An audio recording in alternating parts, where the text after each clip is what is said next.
I have a question. I am first of all very thankful that we're holding this discussion, but I really want to know what the outcome would be out of this. What would be the next step? What will British Council be doing about this?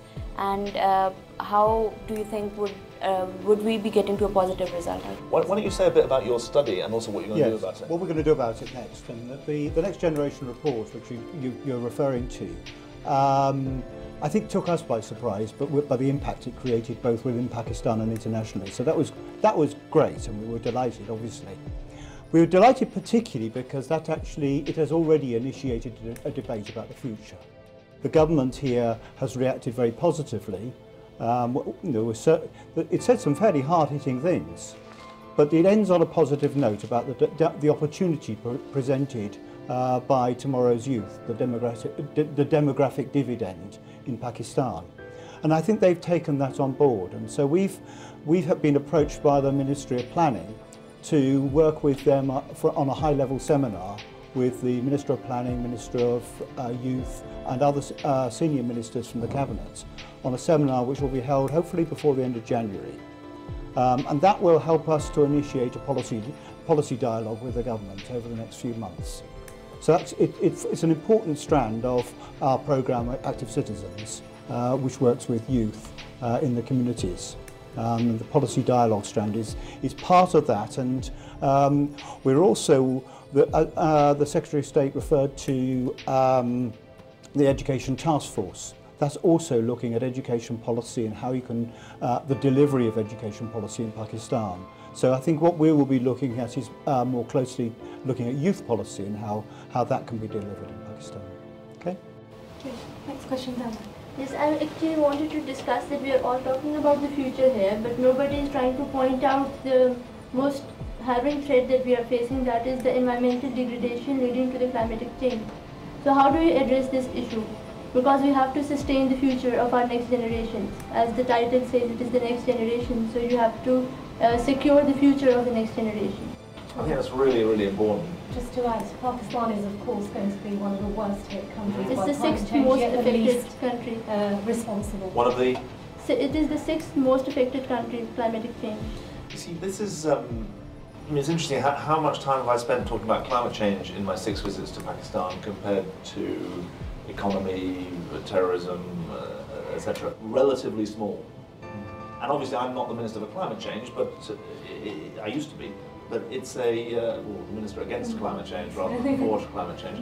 But it's an issue which, pardon the pun, is a bit submerged in Pakistani debate. And that, I think, is in two senses. First of all, the debate isn't as live as it should be, given that you're the 6th most vulnerable. But secondly, of all the problems that your government faces, they haven't had the space to be a big voice internationally on this issue. You see, if you think about that Copenhagen meeting, which was the international UN meeting on climate change, most people in Pakistan probably don't think it had much to do with them. It was a meeting in Denmark. And the Pakistani government should have been sounding the drum, setting off flares, saying, we are 175 million people in South Asia. We're the 6th most vulnerable country from climate change. We didn't cause it. For goodness sake, those countries who are the big industrialized countries who are not getting their houses in order, and the big new emerging developing countries, get yourselves together, because otherwise we're going to be the victims of it. And so there's that dual missing link because of all the other pressing problems that you've got. As it happens, we do take our responsibilities. Britain now has a law requiring all future governments to reduce our emissions by 80% by 2050 on 1990 levels. So a massive reduction in our own emissions. The European Union has similar commitments. America has been well behind on this, but is now, under the Obama administration, pledging some serious cuts. But I think that would be a really good issue where the youth of Pakistan could be saying to your parents, but also to your government, we've really got to make our voice heard as a country on this. Let's go to the opposite. I think it's worth saying one other thing. I spoke to the new Foreign Minister of Indonesia yesterday when I was on my way to the airport in the UK. Indonesia is the largest Muslim majority Muslim country. Pakistan going to be the largest probably. There's a voice there that needs to be heard. And they've made a real effort to be heard on climate change. And I think it would be good if Pakistan was heard as well.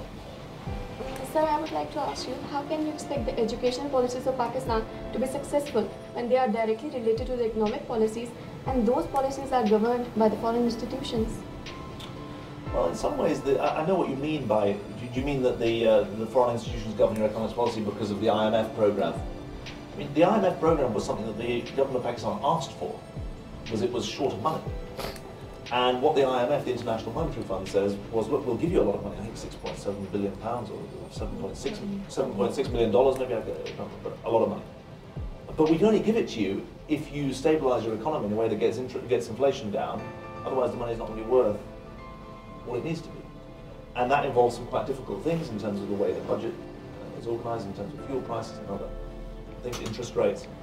And so it's not just that we're somehow governing Pakistani economic policy, it's got to be a partnership between the Pakistani government and the international institutions. You want our money, we need to make sure that the economy is going to be governed well. And I think that there are a lot of big domestic issues, the capacity of the Pakistani government to bring in tax revenue. 9% of Pakistani people pay tax. These are big issues that need to be addressed in your own country. Now, we'll support you in doing that.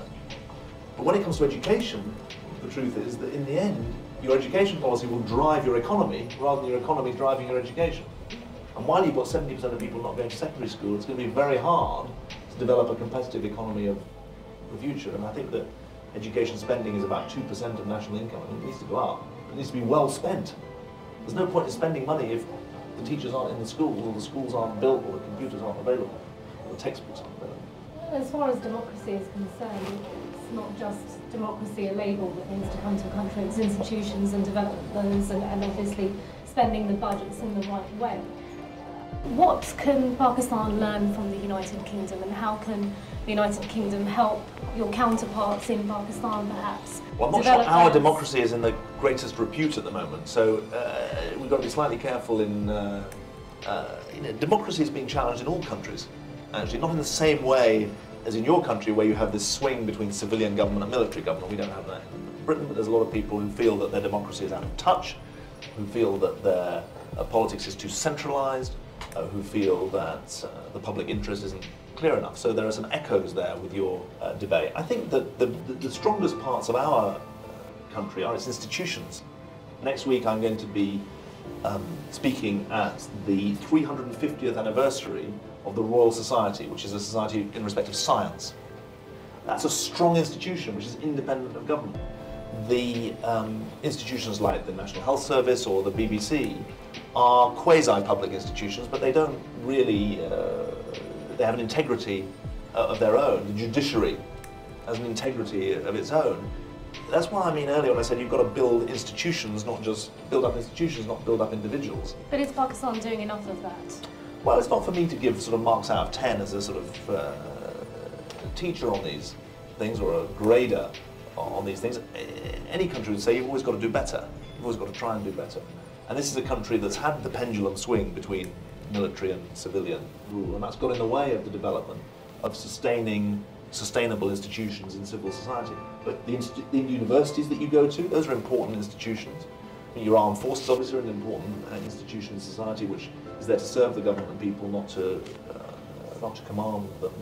The judiciary has a troubled history, but these are institutions. The media, I think, one of the biggest changes in Pakistan in the last 10 years. I'm not just saying this so that you say nice things about me on your program.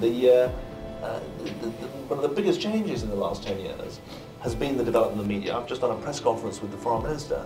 My God, there were, what, 40 TV cameras, journalists. It was sort of, you felt that there was a real debate going on. And I mean, if I held a press conference in Britain, you probably wouldn't get that much attention. That's a good thing. You need to nurture that, however difficult it is sometimes for governments.